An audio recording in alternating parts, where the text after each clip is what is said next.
سلام دوستای عزیز. امروز آموزش زبان انگلیسی را از صفر با هم دیگه شروع میکنیم.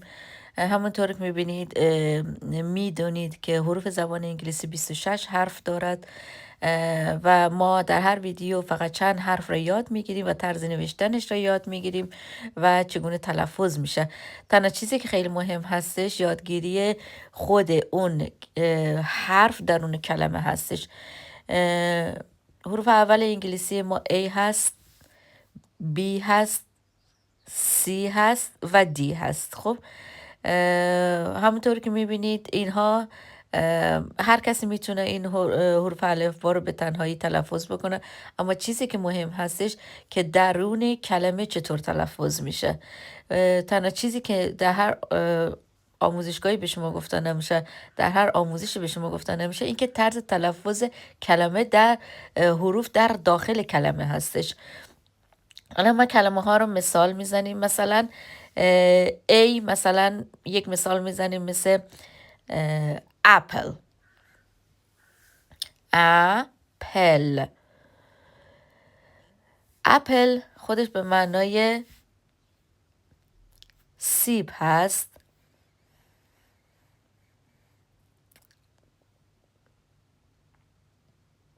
من برای شما طرز تلفظش رو اینجا می نویسم، چون کسایی هستن که خب میخوان از ابتدا شروع کنن، ممکنه هیچی یاد نداشته باشن. اصلا نگران نباشید، هر کلمه ای که نوشته میشه حتما نیازی نیست که یاد گرفته بشه. تنها چیزی که یاد میگیرید همون حرفیه مثل A, B, C, D. این مهم است که رو یاد بگیریم. خب B هست. کلمه B، حرف بی، ببخشید، حرف بی مثل بوک، بوک، ب، او، ک. نیازی نیست که همه حروف را کنار هم قرار بدین و همون لحظه بخوانید، فقط بهش یاد بگیرین. بوک. بوک به معنای کتاب هست. سی، برای سی کت مثال زدیم که ا، ت، کت. کت به معنای گربه هست. خب و برای دی داگ رو مثال میزنیم. د، آ، گ، داگ به معنای سگ هست.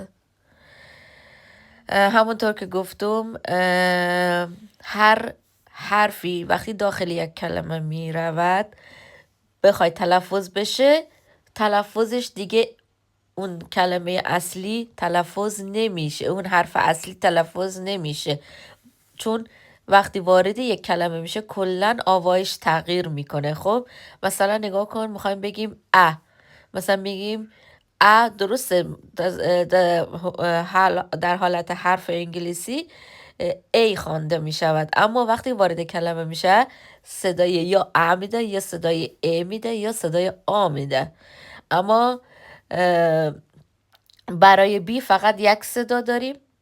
برای سی ما 2 تا صدا داریم وقتی وارد کلمه میشه، یا صدای سی میده یا صدای که میده، که صدای که از همه بیشتر، من دورش خط کشیدم که نشان میده که صدای که از همه بیشتر هست، و دی هم که خودش یک صدا رو میده. من اینجا برای شما حروفایی را که یاد گرفتیم در این ویدیو A, B, C و D من زیرش خط کشیدم با خودکار قرمز که شما متوجه بشین که تنها چیزی که در این جلسه ما یاد میگیریم فقط همین 4 حرف هستش و قرار نیست ما کل کلمه رو یاد بگیریم و با خودمون استرس وارد کنیم. خب تنها چیزی که یه چیز خیلی مهم هستش که حروف بزرگ رو همه بلدن، اصولا همه حروف بزرگ رو بلدن. تنها مشکلی که میتونن بعضیا داشته باشن در نوشتن حروف کوچک هستش و یاد گرفتنش. خب من اینجا برایشون خط میکشم که اینها حروف کوچک هست، ای بزرگ، ای کوچیک. خب بی بزرگ، بی کوچک. خب سی بزرگ، سی کوچک که شبیه هم هستش، به حالت نیم دایره هست، و دی بزرگ. هیچ وقت حروف کوچک بی و دی رو با هم اشتباه نگیری و بدونید که دی همیشه طرف چپ هست.